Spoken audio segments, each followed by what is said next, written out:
ಈ ಧರ್ಮಸ್ಥಳ ಪ್ರಕರಣ ಮಾತ್ರ ಇವರೇನು ಇಡೀ ರಾಜ್ಯದ ಜನರನ್ನ ಮಂಗ ಮಾಡ್ತಿದ್ದಾರಾ ಅಂತ ಅನ್ನಿಸ್ತಾ ಇದೆ. ನೋಡಿ, ಧರ್ಮಸ್ಥಳದಲ್ಲಿ ಶವಗಳನ್ನ ಹೂತಿಟ್ಟ ಆರೋಪ ಪ್ರಕರಣ ಇದೆಯಲ್ಲ, ಇವತ್ತು ಉತ್ಖನನ ಮಾಡ್ತಾರೋ ಅಥವಾ ಇನ್ನೊಂದಷ್ಟು ಹೊಸ ಸ್ಥಳಗಳನ್ನ ಗುರುತು ಮಾಡ್ತಾರೋ ಅನ್ನೋದು ಪ್ರಶ್ನೆ.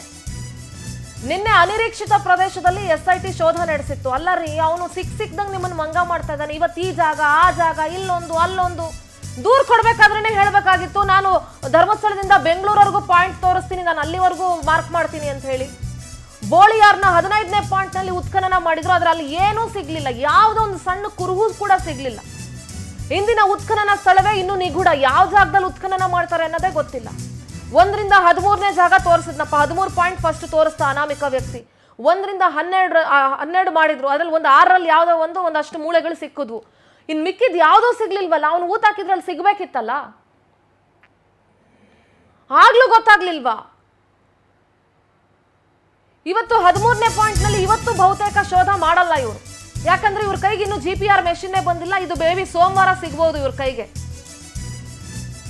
SIT ಕೈ ಸೇರಿಲ್ಲ, ಇದು ಇನ್ನು ಮ್ಯಾನುಫ್ಯಾಕ್ಚರ್ ಆಗಿ ಬರ್ಬೇಕಲ್ಲ, ಸೊ ಅವ್ರ ಕೈಗೆ ಇನ್ನೂ ಸೇರಿಲ್ಲ.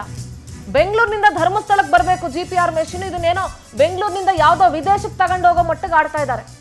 ಬಹುತೇಕ ಸೋಮವಾರ GPR ಯಂತ್ರ ಬರೋ ಸಾಧ್ಯತೆ ಇದೆ.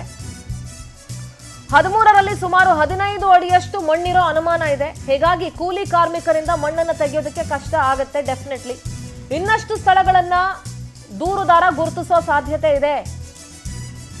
ದಿನಾ ಕನ್ಸಲ್ ಒಂದೊಂದಷ್ಟು ಸ್ಥಳ ಬರುತ್ತೆ ಅವನಿಗೆ, ಅವನೊಂದಷ್ಟು ಸ್ಥಳಗಳನ್ನು ಹೇಳ್ತಾನೆ. ಅಲ್ಲಿ ಹಕ್ಕೊಂಡು ಕೂತ್ಕೊಳ್ಳಿ SIT ಅವರು, ಅವನನ್ನೇನು ಪ್ರಶ್ನೆ ಮಾಡಬೇಡಿ.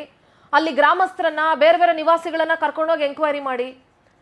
ಯಾರು ನಿಜವಾಗ್ಲೂ ವಿರೋಧಿ ಬಣ ಇದೆ, ಯಾರಲ್ಲಿ ಧರ್ಮಕ್ಕೆ ಕೇಡ್ ಬಗ್ಗೆ ಕೆಲಸ ಮಾಡ್ತಾ ಇದ್ದಾರೆ, ಯಾರು ಧರ್ಮಸ್ಥಳದ ಹೆಸರಿಗೆ ಚ್ಯುತಿ ತರೋ ಕೆಲಸ ಮಾಡ್ತಾ ಇದ್ದಾರೆ, ಹಿಂದೂ ಧರ್ಮವನ್ನ ಟಾರ್ಗೆಟ್ ಮಾಡಿ ಮಾತಾಡ್ತಿದ್ದಾರೆ, ಅವ್ರ ಮೇಲೆ ಏನು ಆಕ್ಷನ್ ತಗೋಬೇಡಿ ನೀವು. ಅಥವಾ SIT ಅಧಿಕಾರಿಗಳಿಗೆ ಗೊಂದಲ ಇದೆಯಾ, ಏನ್ ಕತೆ? ಏನಾದ್ರೂ ಒಂದು ಕ್ಲಾರಿಫಿಕೇಶನ್ ಕೊಡ್ಬೇಕಲ್ಲ. 10 ದಿನ ಆಯ್ತು, 11 ದಿನ ಆಯ್ತು, ಒಂದು ಬ್ರೀಫಿಂಗ್ ಮಾಡಿಲ್ವಲ್ಲ.